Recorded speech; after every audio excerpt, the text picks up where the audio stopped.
Praise the lord brothers and sisters. ఆరాధన కూడికని ప్రార్థనతో ప్రారంభించుకుందాం. పరలోకపు తండ్రి, ఈ నిమిషం ప్రభా, ఈ సమయం ప్రభా, మేమందరం తండ్రి కలిసి నీ నామాన్ని గనపరచుకోవడానికి మీరు ఇచ్చిన తండ్రి ఈ యొక్క తరుణాన్ని బట్టి వందనాలు ప్రభా. తండ్రి, ఈ కూడిక మొత్తం కూడా నీ నామానికి మహిమకరంగా మీరు జరిగించండి. మాతో మీరు మాట్లాడండి, మా కుటుంబాలను మీరు కట్టమని, నీ యొక్క పరిశుద్ధాత్మతో మాకు సహాయం నింపమని కోర్చు. ఈ చిన్ని ప్రార్థన త్వరలో వేసిన బతిలాడు పెడుకొని నడుచున్నాను. ఆమేన్. ముందు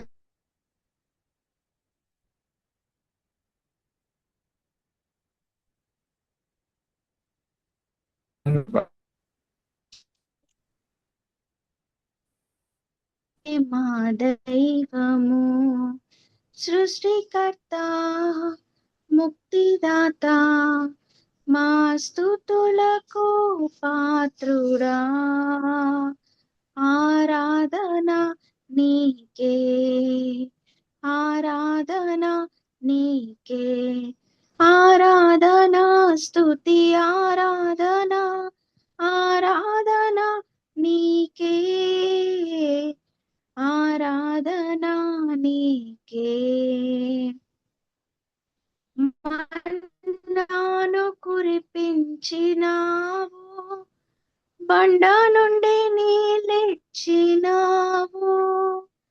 మన్నాను కురిపించినావు బండ నుండి నీళ్ళిచ్చినావు యెహోవా ఈరే చూచుకొనును సర్వము సమకూర్చును ఆరాధన నీకే ఆరాధన నీకే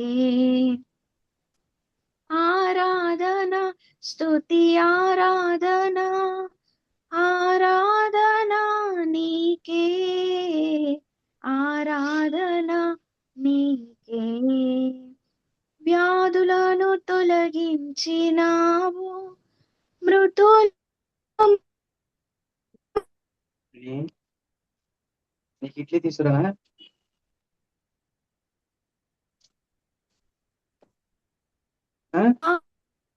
ఏంది ఎట్లా నేను పత్తలే చెప్పు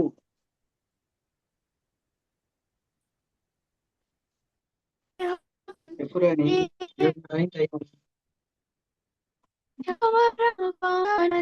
నీకే ఆరాధన నీకే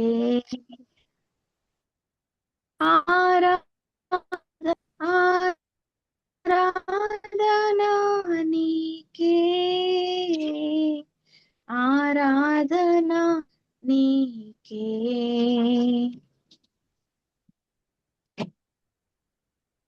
కృతజ్ఞతల్ తల వంచి నాదు జీవాము నర్పింతును లేదేయిక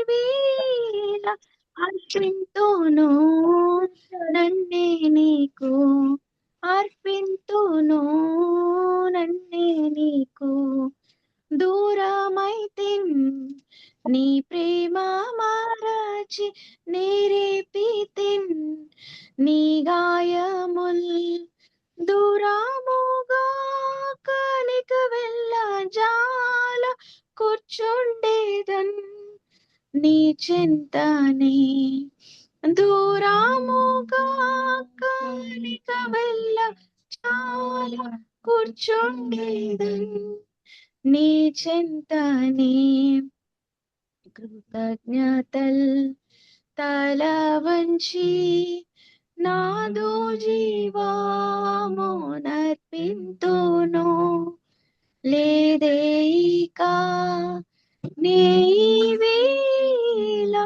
అర్పింతును నన్నే నీకు ఆకర్షించే లోకాశలన్నీ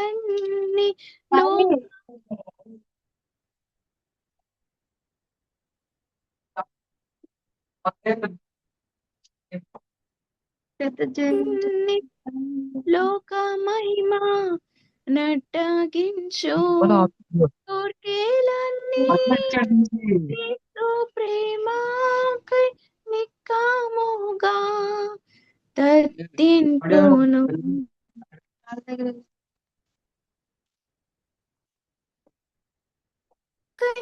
నిక్కముగా తత్తింతును కృతజ్ఞతల్ తల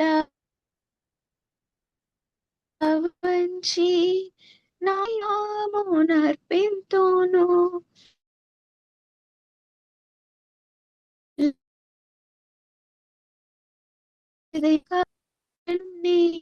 నీకు తారములా నీ ప్రేమ నాకై వర్ణింపను ఆసక్యము తారములా నీ ప్రేమ నాకై వర్ణింపను ఆసక్యము నిరంతరము సేవించినాను తీర్చలేను నీ రుణము నిరంతరము సేవించినాను తీర్చలేను నీ రుణము కృతజ్ఞతల్ తల వంచి నాదు జీవమునర్పింతును లేదే ఇక నే అర్పింతు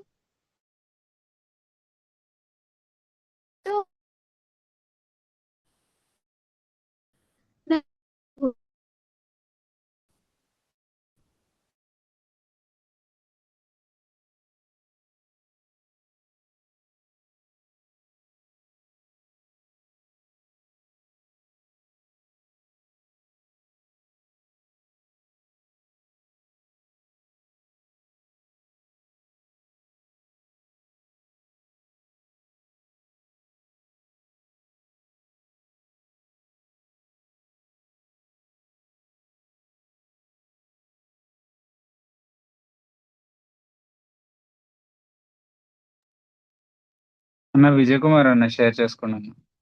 okay, thank you brothers and sisters, praise lord.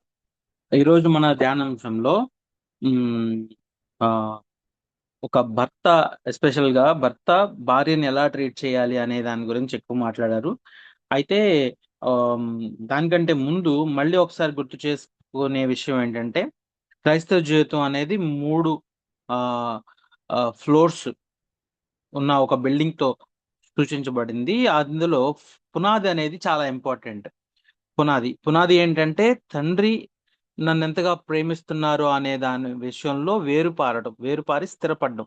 తండ్రి నన్ను ప్రేమిస్తున్నారు, నేను ఎలాంటి వాడినైనప్పటికీ తండ్రి నన్ను ప్రేమిస్తున్నాడు, ఆ విషయంలో నేను స్థిరంగా ఉండాలి. కొన్నిసార్లు మనం పాపం చేసినప్పుడు, పాపంలో పడిపోయినప్పుడు తిరిగి ఆయన దగ్గర చేరుకోవడానికి మనం వెనకడుగు వేస్తూ ఉంటాం. నేను ఎంత పాపిని కదా, లేకపోతే దేవుడు నన్ను ఎందుకు చూస్తాడు అని. లేదు, మనం ఒక తండ్రిగా మనం ఒకసారి మనల్ని పరీక్ష చేసుకుంటే, కుమారుడు తప్పు చేసినప్పుడు కోపడతాము, గద్దిస్తాం, సరిచేస్తాం, కానీ మనం ప్రేమించటంలో మాత్రం లోపం చేయం. అలాంటిది ఈ లోకంలో ఉండే తండ్రులమే అలా ఉన్నప్పుడు, దేవాదేవుడు పరమ తండ్రి పాపం లేనటువంటి వాడు, ఆ మాట తప్పు, సో దేవాదేవుడు పరిశుద్ధుడైన దేవుడు, ఆయన ప్రేమించకుండా ఎలా ఉంటాడు? ఆయన ప్రేమలో మనం స్థిరపడితే అది పునాది. ఆ పునాది మీద మొట్టమొదటిగా మనం కట్టుకోవాల్సింది ఏంటంటే వ్యక్తిగత జీవితం. అదే నేను వ్యక్తిగతంగా దేవునితో ఎలా ఉంటున్నాను ఎప్పటికప్పుడు, నా తండ్రి ఆ ప్రేమ నన్ను అక్కడ నా వ్యక్తిగత జీవితాన్ని క్రైస్తవ్యంలో కట్టుకోవడానికి ఉపయోగపడుతుంది. దేవుని ప్రేమే ముఖ్యమైనది, మరి ఇంకేది కాదు. దాన్ని ఆధారంగా చేసుకుని 2వ ఫ్లోరు, దాన్ని ఆధారంగా చేసుకుని 3వ ఫ్లోరు, ఇలా ఉంటాయి. అయితే కొంతమంది మొదటి 2 ఫ్లోర్లు కట్టుకుంటే డైరెక్ట్ గా 3వ ఫ్లోర్ కట్టేస్తూ ఉంటారు గాలిలో, అది నిలబడదు అని చెప్తున్నాను. నిజమే అది.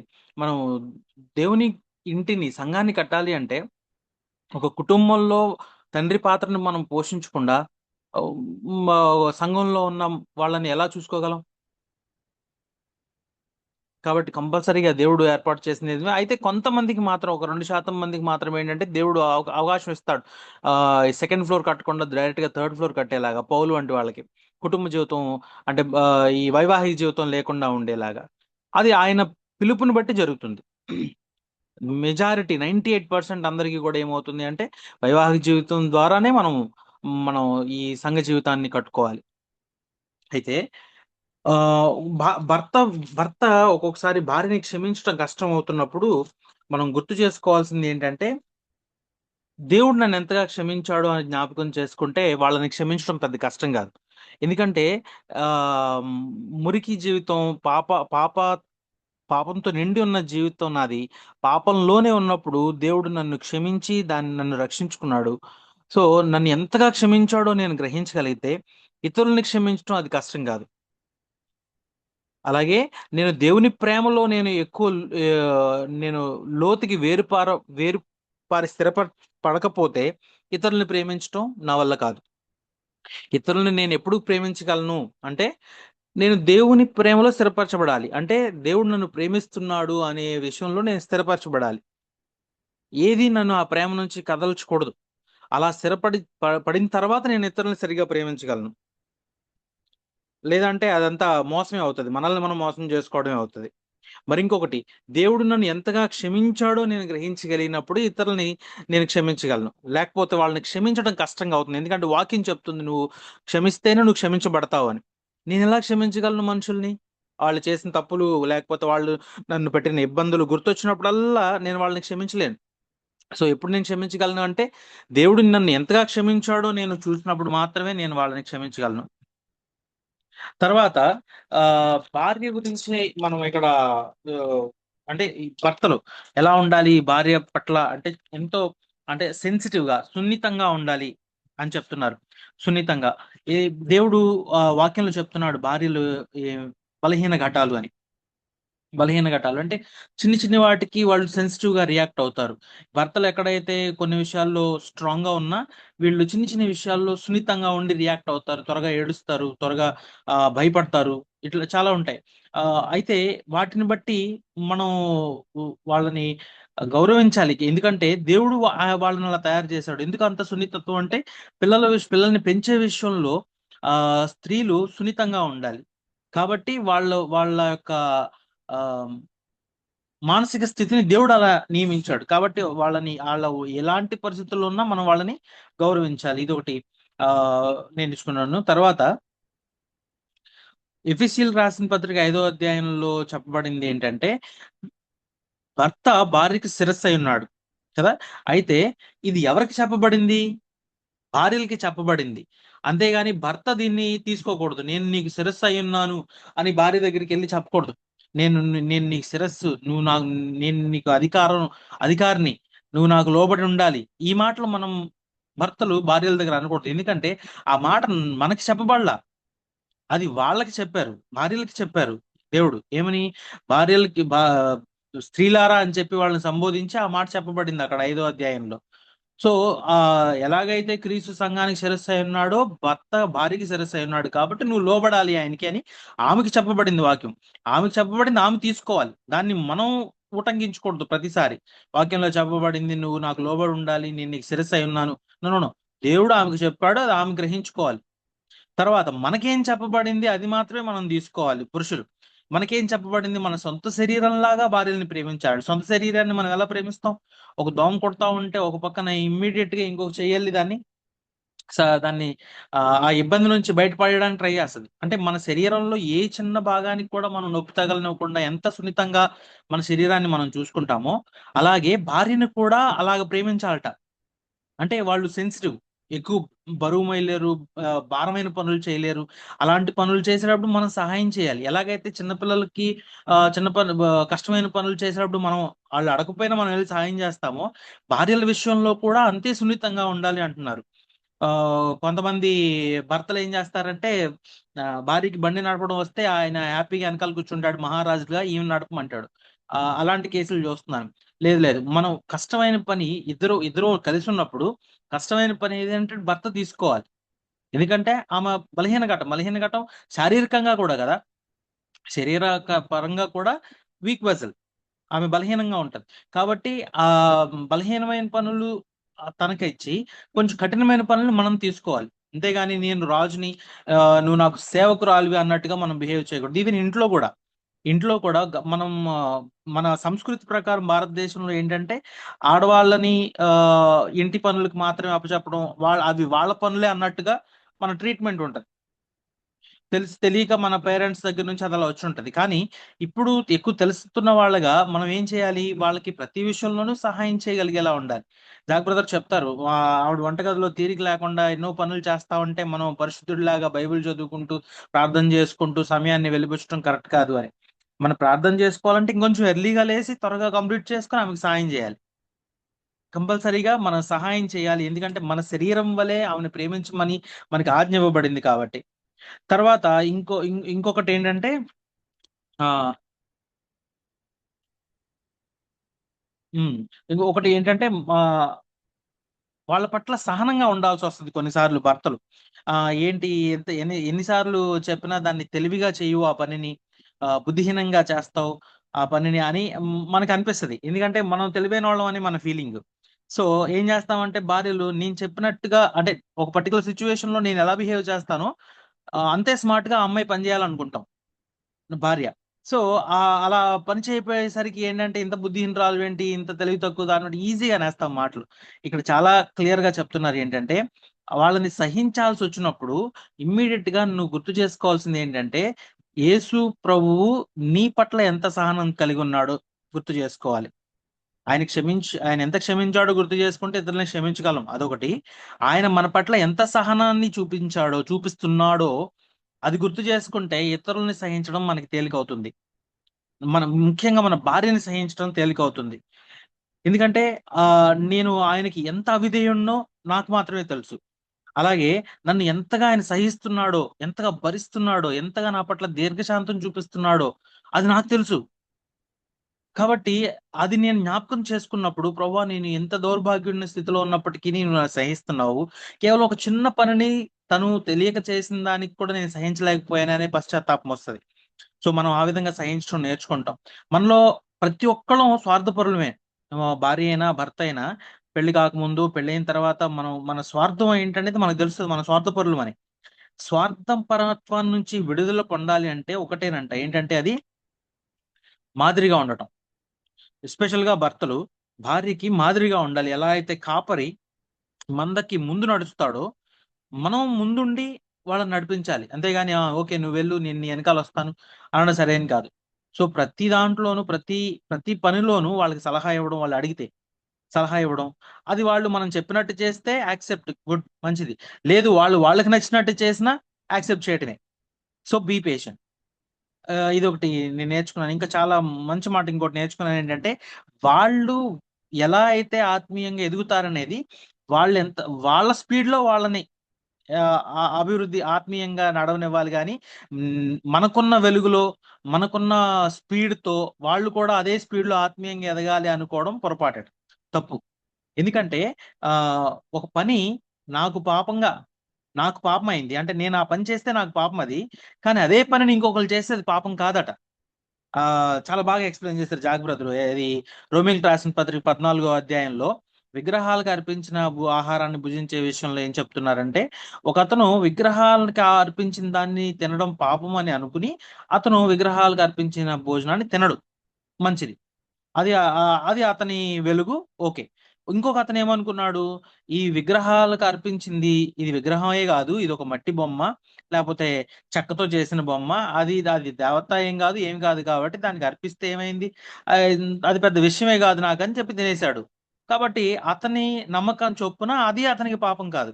కానీ ఇది పాపమేమో ఇది తినకపోతే వాళ్ళు ఫీలవుతారేమో అని ఒక భయంతో, విశ్వాసం లేకుండా దేవుడు నన్ను శిక్షిస్తాడేమో అనే భయంతో గనక తిన్నవాడికి అది పాపమైద్దంట. విశ్వాసం మూలము కానిది పాపము అనుంటది. అంటే మనం విశ్వాసంతో చేసినప్పుడు అది పాపం గాదు. అది నువ్వు తిన్నా, తినకపోయినా విశ్వాసంతో చేస్తే. దాన్ని ఇక్కడ ఎలా అప్లై చేసుకోవాలి అంటే, అంటే ఇప్పుడు విగ్రహాలను తినొచ్చని కాదు. విగ్రహార్పితం అనే దాన్ని దేవుడు అసహ్యించుకుంటాడని తెలిసినప్పుడు నేను తినను. ఇక అది కాదు విషయం. మెయిన్ ఏంటంటే, విశ్వాస మూలం కానిది పాపం. అంటే ఇక్కడ ఆహ్, భార్య విషయంలోకి వచ్చేసరికి ఆమె తన ఆత్మీయంగా తనకున్న వెలుగులో కొన్ని విషయాలు చేస్తున్నప్పుడు అవి పాపమని నీకు తెలుసు. నువ్వు చేస్తే అది నీకు పాపం. ఓకే. నీకు తెలిసి. కాబట్టి నువ్వు చెయ్యవు. అలాగని ఆవిడని బలవంత పెట్టకూడదు. ఇది తప్పు అని చెప్పు. ఆమెకు వెలుగొచ్చినప్పుడు ఆమె దాన్ని అనుసరిస్తది. ఈ మధ్య కాలంలో నేను ఆలోచించుకుంటా ఉన్నాను. ఏంటంటే, ఈ ఆర్‌సీఎం వాళ్ళు విగ్రహారాధన చేస్తారు. అప్పుడు అనిపిస్తా ఉంటది. వాళ్ళ గురించి వాళ్ళని చూసినప్పుడు, వాళ్ళని ఆలోచన చేసినప్పుడు దేవుడు వీళ్ళని ఎలా ట్రీట్ చేస్తాడని. నాకు సమాధానం దొరికింది ఈరోజు. ఏంటంటే, వాళ్ళకున్న వెలుగులో వాళ్ళు చేసిన దానికి దేవుడు తీర్పు తీరుస్తాడు. మనం తీర్పు తీర్చడానికి లేదు. మనం ఎవరం తీర్పు తీర్చడానికి? సో, వాళ్ళకి ఎంతవరకు వెలుగివ్వబడిందో, ఆ వెలుగులో వాళ్ళు దేవుని చిత్తానుసారంగా ఆ వెలుగులో దేవుని ప్రకారం దేవునితో నడిస్తే దేవుడు వాళ్ళని చూసుకుంటాడు. అంతేగాని మనం తీర్పు తీర్చకూడదు. వాళ్ళది మీరు చేసేది తప్పు అనో, లేకపోతే చెప్పడం అంటే అవకాశం దొరికి వాళ్ళు వింటున్నారు అనుకున్నప్పుడు చెప్పడం మంచిదే. కాపోతే మనం వేరే వాళ్ళ దగ్గర వాళ్ళ గురించి తక్కువగా మాట్లాడకూడదు. వాళ్ళని నిజానికి తృణీకరించకూడదు. ఎస్పెషల్‌గా ఎవ్వరిని తృణీకరించకూడదు. ఎవ్వరిని జడ్జ్ చేయకూడదు దీన్ని బట్టి. ఎందుకంటే ఎవరి వెలుగులో వాళ్ళు దేవుని చేత తీర్పు తీర్చబడతారు. కాబట్టి నేను తీర్పు తీర్చకూడదు ఎవరిని. భార్యల విషయంలో చాలా సున్నితంగా ఉండాలని మరొకసారి నేను నేర్చుకున్నాను. దీన్ని బట్టి thank you brothers and sisters.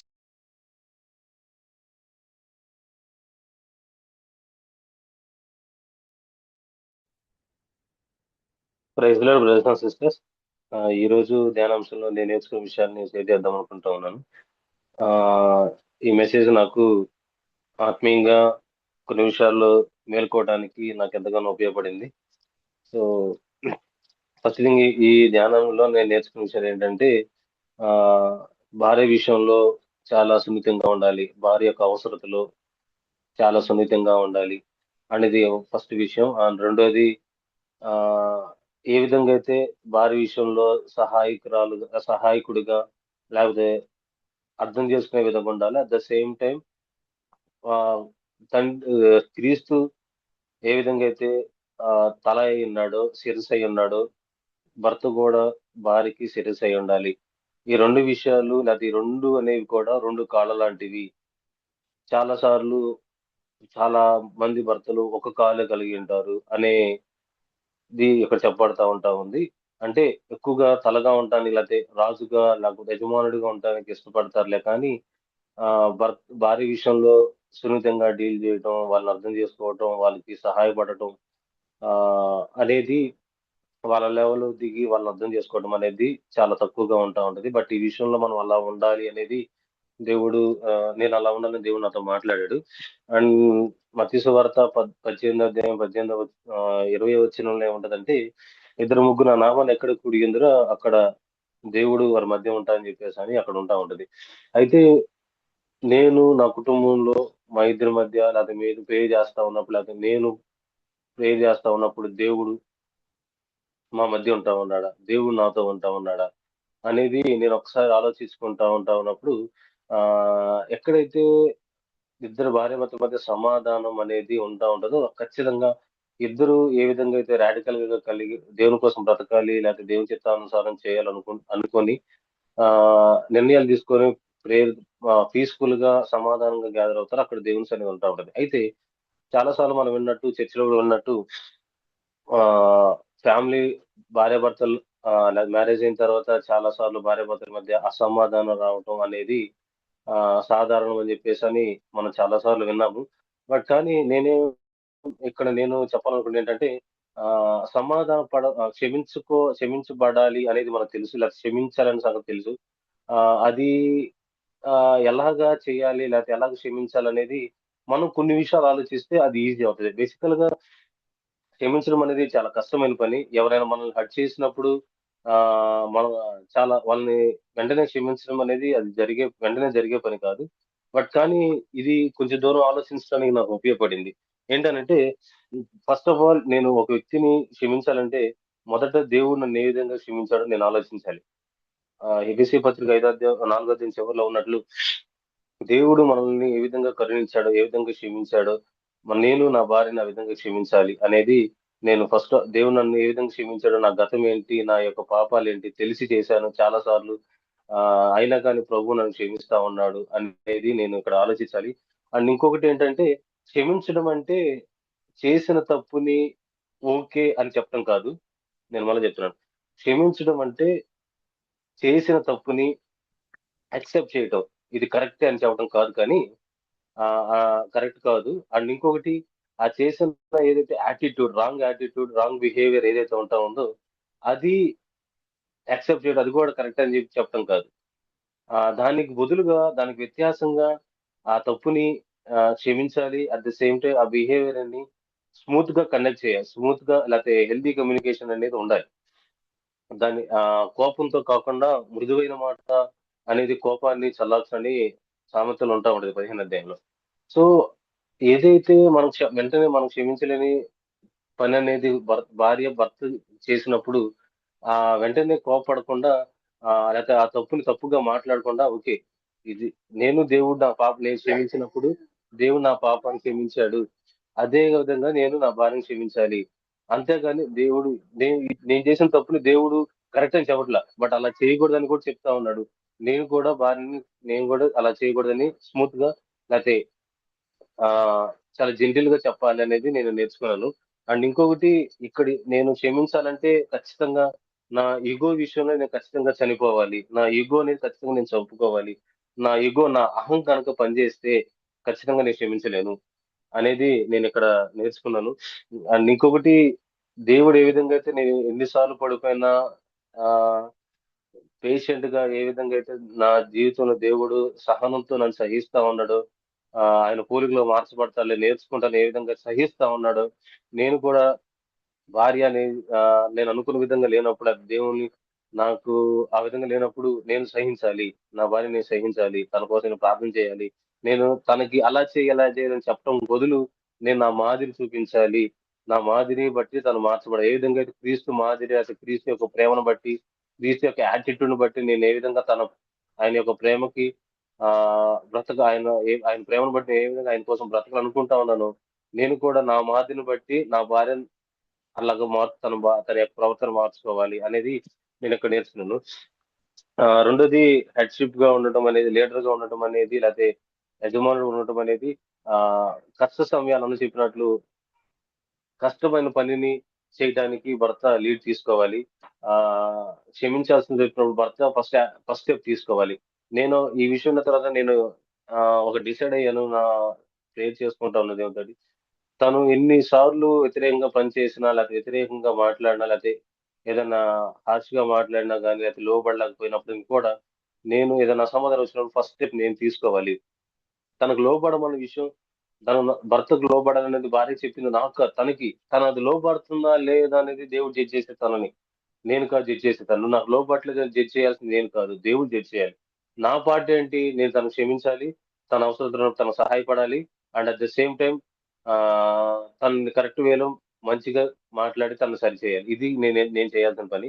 And ఇంకొక విషయం ఏంటంటే ఇక్కడ నేను ఒక ఎగ్జాంపుల్, నేను నాకు ఆలోచిస్తా ఉన్న దేవుడు నాతో ఒక ఎగ్జాంపుల్ నాకు గుర్తు చేశాడు. నా చెయ్యి అనేది ఆ 2 భాగాలుగా ఉంటా ఉంటది. ఇలా జనరల్ గా మధ్యలో మోచేయి కింద, మోచేయి పైన 2 స్ట్రాంగ్ గా, 2 చేతులు 2 భాగాలు, ఒక చెయ్యి 2 భాగాలు అనేవి స్ట్రాంగ్ గా ఉన్నప్పుడు మధ్యలో జాయింట్ అనేది సరిగా పనిచేయకపోతే అవి ఎంత బలంగా ఉన్నా కానీ అవి పనిచేయలేవు. అదే విధంగా కుటుంబంలో భార్యాభర్తలు ఇద్దరు వాళ్ళు దేవుని కోసం ఎంత రాడికల్ గా బ్రతకాలనుకున్నా, లేకపోతే వాళ్ళకి ఎంత జ్ఞానం ఉన్నా, బైబిల్ జ్ఞానం ఉన్నా, సత్యాలు తెలిసినా, లేకపోతే చాలా ప్రేయర్ఫుల్ పర్సన్ ఇండివిడువల్ గా అయినప్పటికీ కూడా వాళ్ళు ఒకరికొకరు క్షమించుకోలేనప్పుడు, వాళ్ళు ఎగో చంపుకోలేనప్పుడు, వాళ్ళు ఒకరికొకరు లోబడలేనప్పుడు, వాళ్ళ యొక్క అది ఏ విధంగా అయితే చెయ్యి అనేది యూజ్లెస్ గా లేకపోతే ఉపయోగలేనికరంగా ఏ విధంగా ఉంటుందో, వాళ్ళిద్దరు కూడా దేవుని యొక్క పనికి లేకపోతే దేనికి కూడా ఉపయోగపడరు అనేది దేవుడు నాతో చాలా స్పష్టంగా మాట్లాడాడు. మేమిద్దరం దేవుని కొరకు బ్రతకాల ఆశ కలిగి ఉంటా ఉన్నాం, ఓకే. బట్ క్షమించుకునే విషయంలో అలా ఉంటా ఉన్నామా? ఇగో చంపుకునే విషయం అలా ఉంటా ఉన్నామా? అనేది కూడా నేను వెరిఫై చేసుకోవాలి అనేది నేను నేర్చుకున్నాను. అండ్ లాస్ట్ థింగ్, ఆహ్, కొన్ని విషయాలు పాపంగా నాకు కనబడొచ్చు. అది తనకి కనబడకపోవచ్చు. అట్లాంటి విషయాల్లో నేను తనని జడ్జ్ చేయకూడదు. నువ్వు అలాగా అది పాపం, ఇది పాపం, నువ్వు అట్లా ఉండకూడదు, ఇట్లా ఉండకూడదని తనని ఫోర్స్ చేయకూడదు. తనకు వదిలేయాలి అనేది నేనిక్కడ నేర్చుకున్నాను. ఎందుకంటే చాలా స్ట్రగుల్ అవుతా ఉన్నాను. ఎందుకనంటే నిజంగా ఈ మాట చాలా ఉపయోగపడతా ఉంటది. చాలా విషయాల్లో నేను చాలా చురుగ్గా లేకపోతే చాలా విషయాల్లో కొంచెం ఎక్కువగా ఆలోచిస్తా, లేకపోతే కొన్ని మంచి నిర్ణయాలు తీసుకుంటా ఉన్నప్పుడు అదే త్వరగా లేకపోవడం అవ్వచ్చు, లేకపోతే పనులు చేసే విషయంలో అవ్వచ్చు, చాలా చురుగ్గా ఉంటాను. మా వైఫ్ చాలా స్లోగా ఉంటది. లేకపోతే కొన్నిసార్లు మాట వినకపోవచ్చు, లేటుగా లేకపోవచ్చు. ఇట్లాంటి విషయాల్లో అరే ఈ విషయంలో కూడా ఇట్లా లోపడలేకపోతా ఉంటా, ఈ విషయం కూడా నేను నేర్చుకోలేకపోతా ఉంటామేంది అనేది నాకు అనిపిస్తా ఉంది. కానీ ఈ మెసేజ్ విన్న తర్వాత ఓకే, నాకు అది అనిపిస్తా ఉంది. నాకు నాకు తెలిసిన జ్ఞానాన్ని బట్టి దేవుడు నాకు ఇచ్చిన వెలుగులో నేను నడుచుకోవాలి. తనకి ఇచ్చిన తను నడుచుకుంటాడు. నేను చేయాల్సిన పార్ట్ దేవుడు, నేను నాకు ఇచ్చిన వెలుగు ప్రకారం నేను నడుచుకోవాలి. మాదిరి చూపించి తను మార్చుకోవాలి, కానీ తనని ఫోర్స్ చేయకూడదు అని ఇక్కడ నేను నేర్చుకున్నాను. సో ఈ విషయాలు నేను నేర్చుకున్నాను. Thank you brothers and sisters.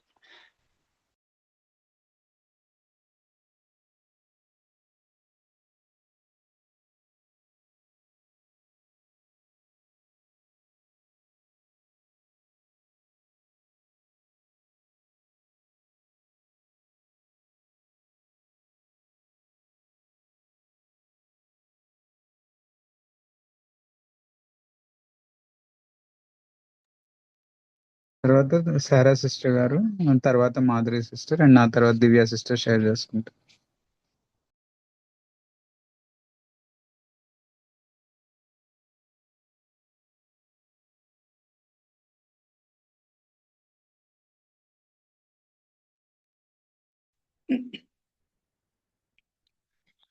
Praise lord brothers and sisters. ఈ వారం మన ధ్యానాంశంలో క్రీస్తుని పోలిన గృహం 17వ భాగానికి వచ్చాము. వివాహ జీవితానికి భర్త యొక్క మహిమకరమైన పిలుపు. దేవుడు వివాహ వ్యవస్థను ఏర్పాటు చేశారు. అది దేవుడి దృష్టిలో చాలా విలువైనది. అందుకే సాతాను క్రైస్తవ వివాహాల మీద దాడి చేస్తూ ఉంటాడు. ఎప్పుడు దేవుడు వాళ్ళని జత కలుపుతాడు వివాహం ద్వారా, వెంటనే సాతాను విడదీయటానికి ప్రయత్నం చేస్తూ ఉంటాడు. పూర్వకాలంలో క్రైస్తవులు విడాకులు తీసుకునేవాళ్ళు కాదు, కానీ ఇప్పుడు విడాకులు తీసుకోవటం అనేది సాధారణం అయిపోయింది అందరికీ. చాలా చిన్న చిన్న విషయాలు కూడా విడాకులకు వెళ్తున్నారు. విడాకులు తీసుకొని కూడా దేవుని పరిచర్య చేస్తున్నారు. వాళ్ళు దేవుని ప్రమాణాలు పాటించటం లేదు. ఇక్కడ మనకి సంఘం 3 అంతస్తుల భవనం లాంటిదైతే పునాది దేవుడు మనల్ని ప్రేమిస్తున్నాడు అనే దాంట్లో మనకి పరిపూర్ణ విశ్వాసం ఉండాలి. ఈ పునాది బలంగా ఉంటేనే దాని మీద మొదటి అంతస్తైన దేవుడికి మనకి ఉన్న వ్యక్తిగత సంబంధంతో మొదటి అంతస్తు కట్టగలుగుతాం. 2వ అంతస్తు దైవ మార్గంలో మన కుటుంబాన్ని కట్టుకోవటం.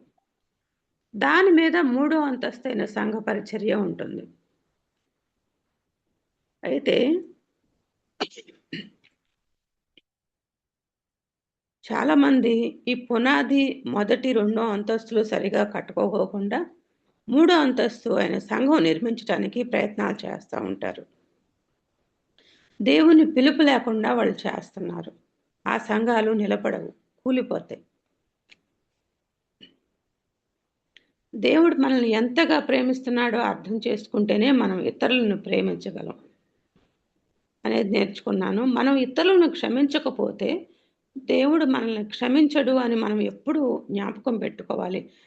మనం ప్రార్థనలో కూడా ఆ విషయం చెప్పుకుంటాం, అనుదిన ప్రార్థనలు.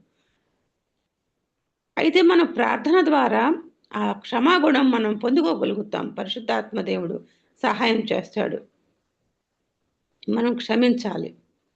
భార్యాభర్తల మధ్య ఏదైనా సమస్య వచ్చినప్పుడు తిరిగి వాళ్ళ మధ్య సమాధానం కోసం భర్తే ముందడుగు వేయాలి. దేవునికి మనిషికి మధ్య సమస్య వచ్చినప్పుడు తిరిగి వాళ్ళ మధ్య సమాధానం కొరకు దేవుడే ముందడుగు వేస్తున్నాడు. అంటే ఎందుకంటే దేవుడు ఆత్మానుసారుడు కాబట్టి. భార్యాభర్తల్లో ఎవరు ఎక్కువ ఆత్మీయంగా ఉంటారో వాళ్ళు మొదటి అడుగు వెయ్యాలి సమాధానం పరుచుకోవటానికి. అట్లాగే బైబిలు నిదానంగా చదవమని జాక్ బ్రదర్ చెప్తారు. గతంలో నేను బైబిల్ కొంచెం ఫాస్ట్గా చదువుకుంటా ఉండేదాన్ని. ఈరోజు ఇన్ని అధ్యాయాలు చదివాను, ఈరోజు ఇన్ని అధ్యాయాలు చదివాను అని ఏదో నేను నా సాటిస్ఫాక్షన్ అలా అనుకునేదాన్ని. కానీ బ్రదర్ చెప్పాక నేను నిదానంగా చదువుతుంటేనే నాకు ఇంకొంచెం బాగా అర్థమవుతుంది అనేది నేను తెలుసుకున్నాను. ఎఫ్సీలకు రాసిన పత్రిక 5వ అధ్యాయం 22వ వచనంలో దేవుడు చెప్పిన, స్త్రీలారా ప్రభువునకు వలె మీ సొంత పురుషులకు లోబడి ఉండుడి. క్రీస్తు సంఘమునకు శిరస్సై ఉన్నలాగున పురుషుడు భార్యకు శిరస్సై ఉన్నాడు. ఇది దేవుడు భార్యలకు చెప్పాడు, భర్తలకు కాదనేది వాళ్ళు తెలుసుకోవాలి. తర్వాత ఉన్న మాటలు దేవుడు భర్తలకు చెప్తాడు. ప్రభు సంఘాన్ని ప్రేమించినట్లుగా భర్త తన భార్యను ప్రేమించాలి. భర్త తన శరీరాన్ని సంరక్షించుకున్నట్లు భార్యను కూడా సంరక్షించాలి. భార్య గురించి భర్త ఆలోచించాలి, ఆమె అవసరాలు గమనించాలి. ఇదంతా కూడా దేవుడు చెప్పారు. అయితే ఎఫ్సి పత్రిక వ్రాసిన పౌలు అవివాహితుడు, దేవుని పిలుపది ఆయనకి. పేతురు వ్రాసిన పేతురు పత్రికలు రాసిన పేతురు వివాహితుడు. యేసు ప్రభువును కలిసేటప్పటికే పేతురుకు వివాహం అయింది. పేతురు తన అత్తను కూడా ఇంట్లో ఉంచుకున్నాడు, మంచి వ్యక్తి. ఆయన ఏం రాశారంటే, భార్యలు బలహీన ఘటములను ఎరిగి వారిని సన్మానించాలి, జ్ఞానం చొప్పున వారితో కాపురం చేయండి అని పురుషులకి పేతురు చెప్పారు. ఎవరు చెప్పినా అది పరిశుద్ధాత్మ దేవుడే చెప్పారని నేను అనుకుంటున్నాను. భార్య శారీరకంగా బలహీనరాలు, బలమైన పనులు, శారీరకమైన బరువులు ఎత్తడం లాంటివి కొన్ని వాళ్ళు చేయలేరు, భర్త సహాయం చేయాలి. అలాగే ఆవిడ మానసికంగా కూడా బలహీనరాలే. చిన్న చిన్న విషయాలకి ఆడవాళ్ళు ఏడుస్తారు, కొంచెం డబ్బులు పోయినా వాళ్ళు వెంటనే దుఃఖపడతారు, ఏడుస్తారు. అంటే ఇక్కడ మగవాళ్ళ కంటే ఆడవాళ్ళకి డబ్బులు ఎక్కువ ఇష్టమని అనుకోకూడదు. మగవాళ్ళు ఏడవరంటే వాళ్ళు దాన్ని తట్టుకోగలుగుతారు. వాళ్ళకి అటువంటి మనస్తత్వం, గట్టి మనస్తత్వం ఉంటుంది. ఆడవాళ్ళు సున్నితంగా ఉంటారు కాబట్టి వీళ్ళు వెంటనే ఏడ్చేస్తారు. అది దేవుని సృష్టి. చిన్నపిల్లల్ని పెంచే విషయంలో ఆ సున్నితత్వం కావాలి కాబట్టి దేవుడు వాళ్ళకి ఆ సున్నితత్వం ఇచ్చి ఉండొచ్చు. మళ్ళీ ఇల్లు చక్కదిద్దుకునే విషయం, పిల్లల్ని పెంచే విషయంలో భార్యలాగా భర్తలు చేయలేరు ఆ విషయాలని నేను అనుకుంటున్నాను. కానీ ఇది ఆత్మీయ పరంగా చూసినప్పుడు కాదు. ఆమె ఆత్మీయంగా బలంగానే ఉంటుంది, ఈ తేడా అప్పుడు ఉండదు. భర్త ఎప్పుడైతే ఆత్మీయంగా బలంగా ఉంటారో అప్పుడే ఆయన ఇవన్నీ అర్థం చేసుకోగలుగుతారు. భార్య ఆత్మీయంగా బలంగా ఉంది కానీ శారీరకంగా, మానసికంగా బలహీనరాలు అనే విషయం. ప్రభు మనకి కాపరిగా ఉన్నట్టుగా, కాపరి ఎప్పుడు గొర్రెలకు ముందుగా నడుస్తాడు, వాటిని కాపాడుతూ ఉంటాడు. భర్త కూడా భార్యకి కాపరిగా ఉంటూ ఆమెను కాపాడుతూ ఉండాలి అన్ని విషయాల్లో. భార్యలు తప్పు చేస్తుంటే భర్తలు క్షమించాలి, క్రీస్తు తనంత క్షమించినట్లుగా. భర్త రాజుగా ఉంటే భార్య రాణిగా ఉండాలి, దాసిగా ఉండకూడదు. మన చాలా చోట్ల భార్యని దాసిగానే చూస్తారు. భర్తే యజమానిగా ఉండాలి మళ్ళీ ఇంటికి. భార్య పత్రాన్ని అతను అంగీకరించకూడదు. భార్యల్ని సరిగా చూసుకోకపోతే వాళ్ళ ప్రార్థనలు దేవుడు ఆలకించడంట. ఇది చాలా బాధాకరమైన విషయం. రోమాపత్రిక 14వ అధ్యాయంలో విగ్రహాలకు అర్పించిన పదార్థాలు తినే విషయం గురించి అక్కడ చెప్పబడింది. ఒకరి మనస్సాక్షి తినకూడదని చెప్తే తినకూడదు, ఇంకొకరి మనస్సాక్షి దోషారోపణ చేయకపోతే తింటారు. తినేవాళ్ళని తినని వాళ్ళు తీర్పు తీర్చకూడదు. ఎందుకంటే మనం ఎంత వెలుగులో ఉన్నామనే దాని మీద ఇది ఆధారపడి ఉంటుంది. తెలియక చేసిన పాపం గురించి ఏమీ ఉండదు, కానీ తెలిసి చేసిన పాపం అపరాధం అవుతుంది. వివాహ జీవితంలో కూడా భర్తకు అభ్యంతరకరమైనవి భార్య కాకపోవచ్చు. ఆ విషయం భర్తలు గమనించుకోవాలి. భర్తలు ఆమెని తీర్పు తీర్చకూడదు. ఈ విషయాలు నేను నేర్చుకున్నాను. Thanks brothers and sisters.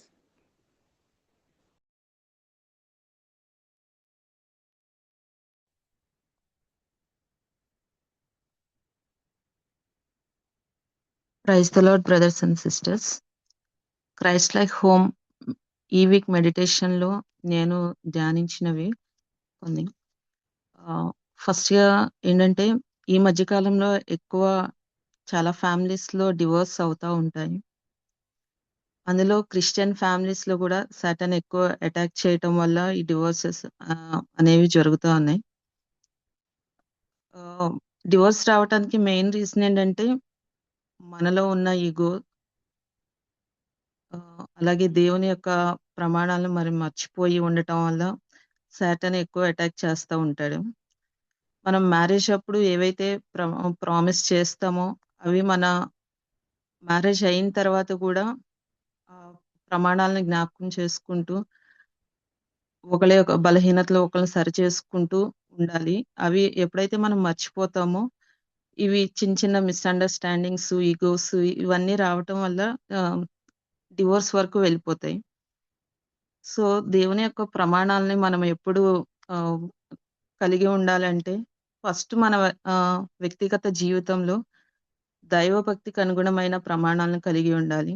అంటే దేవునికి మనకి రిలేషన్ ఎప్పుడూ కలిగి ఉండాలి. ప్రతిరోజు వాక్యం ధ్యానించడం ద్వారా, ప్రేయర్ చేసుకోవటం ద్వారా ఆ భక్తిని కలిగి ఉంటాము. అలాగే రెండోదేంటంటే, కుటుంబ జీవితంలో భార్యాభర్తల యొక్క ప్రమాణాలను సరిగా కలిగి ఉండటం ద్వారా, ఇక దేవుని వాక్యంలో కొలెషన్స్ 3 12-15 వరకు చూసినట్లయితే, కొలస్సీలకు 3:12-15 వరకు. కాగా దేవుని చేత ఏర్పరచబడిన వారును, పరిశుద్ధులను, ప్రియులనైన వారికి తగినట్లు మీరు జాలిగల మనస్సును, దయాళుత్వమును, వినయమును, సాత్వికమును, దీర్ఘశాంతమును ధరించుకొనుడి. ఎవడైనను తనకు హాని చేసినని ఒకడనుకొనిన ఎడల ఒకరినొకడు సహించుచు ఒకరినొకడు క్షమించుడి. ప్రభువు మిమ్మును క్షమించులాగున మీరును క్షమించుడి. వీటన్నిటిపైన పరిపూర్ణతకు అనుబంధమైన ప్రేమను ధరించుకొనుడి. క్రీస్తు అనుగ్రహించు సమాధానము మీ హృదయంలో ఏలుచుండనీయుడి. ఇందుకొరకే మీరొక్క శరీరముగా పిలువబడితిరి మరియు కృతజ్ఞులై ఉండుడి. మనలో ఎప్పుడైతే దేవుని చేత ఏర్పరచబడిన బిడలంగా మనం ఉంటామో, అలాగే ఈ జాలిగల మనస్సు, దయాళత్వము, వినయము, సాత్వికము, దీర్ఘశాంతము వీటన్నిటిని కలిగి ఉండటం వల్ల ఎవరైనా మనకి హాని చేసినప్పుడు, లేదంటే మనం ఏదైనా తప్పు చేసినప్పుడు ఒకరినొకరు సహించుకొనుచు, ఒకళ్ళనొకళ్ళు క్షమించుకున్నప్పుడు అది మనం దేవుని యొక్క పరిపూర్ణతను మనం చూడగలము. అలాగే దేవుని ప్రేమను మనం చూడగలము. అప్పుడు మనకి ఆ పీస్ అనేది మన హృదయంలో వస్తది. సో, దేవుని యొక్క ప్రమాణాలను మనం ఎప్పుడూ జ్ఞాపకం చేసుకుంటూ ఉండాలి.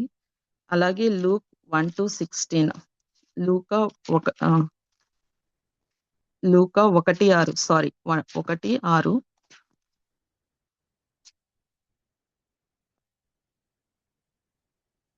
వీరిద్దరూ ప్రభువు యొక్క సకలమైన ఆజ్ఞల చొప్పునను, న్యాయ విధుల చొప్పునను నిరపరాధులుగా నడుచుకొనుచు దేవుని దృష్టికి నీతిమంతులై ఉండిరి.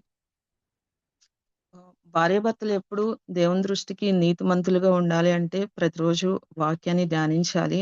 ఆ రకంగా మనం ఉండటానికి సిద్ధపడాలి, ఉండాలి కూడా. వాక్యం తెలిసిన మనము అలాగా లేకపోతే వేరే వాళ్ళకి మనం ఎలా మాదిరికరంగా ఉంటాము. అది ఒకటి మనం గమనించుకోవాలి. అలాగే పిల్లల విషయంలో మన గృహంలో కలిగి ఉండే ప్రమాణాలు. వీటిల ద్వారా మన ప్రమాణాలను దేవుని ఇచ్చిన ప్రమాణాలను జ్ఞాపకం చేసుకుంటూ ఉండాలి. ఇక్కడ బ్రదరు సంఘంను కట్టాలంటే ఈ విషయాలు చెప్తా ఉంటారు. అది 3 స్టేర్స్ బిల్డింగ్ కట్టినట్టు ఉంటదని ఎగ్జాంపుల్‌గా చెప్పారు. ఫస్ట్ ఫౌండేషన్ సరిగ్గా ఉండాలి. ఫౌండేషన్ అనేది సంఘంను కట్టడానికి పునాది ఏంటంటే, దేవుడు మనల్ని ప్రేమిస్తున్నాడు అనే పరిపూర్ణమైన భద్రతను మనం కలిగి ఉండాలి. అప్పుడే మనం ఫస్ట్ ఫ్లోర్ కట్టగలము. ఫస్ట్ ఫ్లోర్ అనేది దేవునితో వ్యక్తిగతంగా పరిశుద్ధంగా జీవించటము. ఫస్ట్ ఫ్లోర్ కట్టగలిగితేనే సెకండ్ ఫ్లోర్ కట్టగలము. అది వివాహ జీవితము. సెకండ్ ఫ్లోర్ కడితేనే థర్డ్ ఫ్లోర్ కట్టగలము. అది సంఘంను నిర్మించటము. సో, వీట్లి ద్వారా మనం ఒక సంఘాన్ని కట్టగలము. ఈ foundation, first floor, second floor, third floor ఇవన్నీ సరిగా ఉంటేనే ఫౌండేషన్ అవన్నీ సరిగా ఉంటేనే వీటిని మనం కట్టగలము. అలాగే ఇంకొకటి భార్యాభర్తల మధ్య ఏదైనా సమస్య వచ్చినప్పుడు ఫస్ట్ సమాధాన పడటానికి ఎవరు ముందడుగు వేయాలి అనేది ఎవరైతే ఎక్కువగా ఆత్మీయంగా ఉంటారో వాళ్ళు ముందడుగు వేయాలి. భర్త ముందడుగు వేస్తే మంచిది. ఫస్ట్ పీటర్ 3:7 చెప్పినట్లుగా వైఫ్స్ ఎప్పుడు కూడా వీకర్ వెజిల్స్ గానే ఉంటారని అది భర్త అర్థం చేసుకోవాలి. వాళ్ళు ప్రతి విషయంలో కూడా కొన్ని కొన్ని విషయాల్లో వాళ్ళు హర్ట్ అయినప్పుడు వాళ్ళ ఫీలింగ్స్, పెయిన్స్, స్ట్రగుల్స్ అన్నిట్లో కూడా వాళ్ళు సెన్సిటివ్‌గా ఉంటారు అని భర్త అర్థం చేసుకోవాలి. భర్త భార్యకి శిరస్సై ఉన్నాడు. ఒక నాయకుడిగా ఉండాలి. అలాగే ఒక మంచి కాపరి గొర్రెలకి ఎలాగో ముందుండి నడుస్తా ఉంటాడో భర్త కూడా భార్యకి అలా కాపరిగా ఉంటూ ప్రతి విషయంలో తన్ని నడిపిస్తూ ఉండాలి. అప్పుడే భార్య జీవమను కృపావరంలో పాలిభాగస్తురాలని భర్త గమనించాలి. ఇంకొకటి భర్తకు పాపం అని అనిపించిన విషయంలో భార్యకు అది పాపంగా అనిపించకపోవచ్చు. ఆ విషయంలో తీర్పు తీర్చకూడదు. సో ఈ విషయాలన్నిటిని నేను ధ్యానించడానికి దేవుడు సహాయం చేశాడు. Thank you brothers and sisters.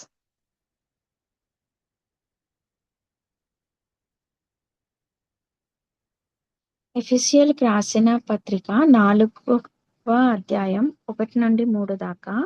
కాబట్టి మీరు సమాధానమును బంధము చేత ఆత్మ కలిగించు ఐక్యమును కాపాడుకొనుటయందు శ్రద్ధ కలిగిన వారై ప్రేమతో ఒకరినొకడు సహించుచు మీరు పిలువబడిన పిలుపునకు తగినట్లుగా దీర్ఘశాంతముతో కూడిన సంపూర్ణ వినయముతో సాత్వికముతోనూ నడుచుకొనవలెను నని ప్రభువును బట్టి ఖైదీనైన నేను మిమ్మల్ని కొనుచున్నాను.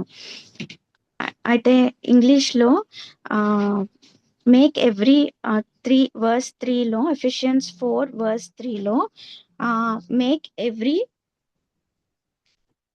Make every effort to keep the unity of spirit through the bond of peace అని ఉంది.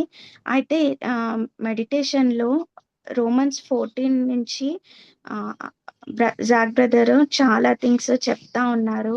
అది నిజంగా మన లైఫ్ లో అప్లై చేసుకుంటే నా లైఫ్ లో నేను ఇది వరకు వీళ్ళు ఎందుకు ఇట్లా చేస్తున్నారు ఇలా అని నేను ఎప్పుడు నాకు నేను చెక్ చేసుకోకుండా జడ్జ్ చేసుకోకుండా నాకు కలిగిన లైట్ ని వేరే వాళ్ళు కూడా అట్లాగే ఉండాలి, ఎందుకు వాళ్ళు ఉండట్లే, వాళ్ళు బ్యాడ్ అట్లా అని నేను అనుకునేదాన్ని.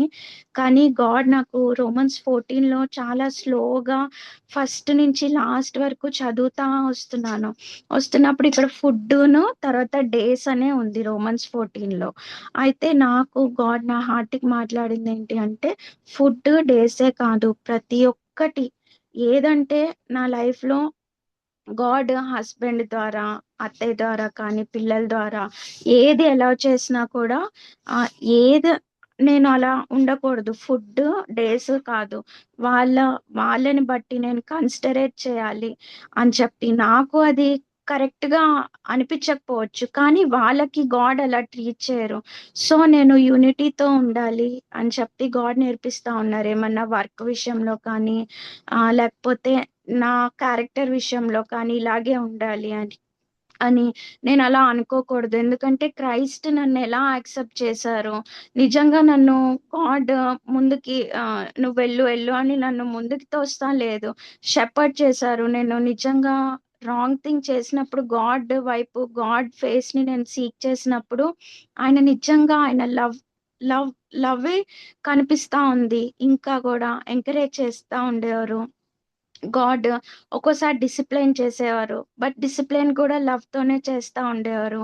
సో ఆ యాటిట్యూడ్ ని కలిగి ఉండాలి అని చెప్పి ఆ యూనిటీలో నేను ఎఫర్ట్ తీసుకొని యూనిటీలోకి వెళ్ళాలి అని చెప్పి నేను నేర్చుకున్నా. రోమన్స్ 14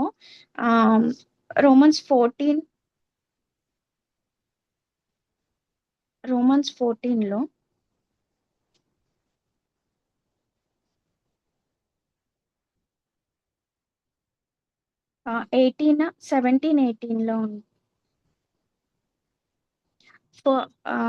ఇఫ్ 18 రోమీలకు రాసిన పత్రిక 14-18 if you serve Christ with this attitude you will please God అని ఉంది. అయితే నేను ఆ యాటిట్యూడ్ ని మొత్తం నేను వేరే వాళ్ళని కండెమ్ చేయటం కానీ వేరే వాళ్ళు ఇలాగే ఉండాలి అని చెప్పి నేను ఫోర్స్ చేయటం కానీ ఇలా ఎప్పుడూ చేయకూడదు. నేను క్రైస్ట్ క్యారెక్టర్ లేదు అని చెప్పి నేను నేర్చుకున్నా.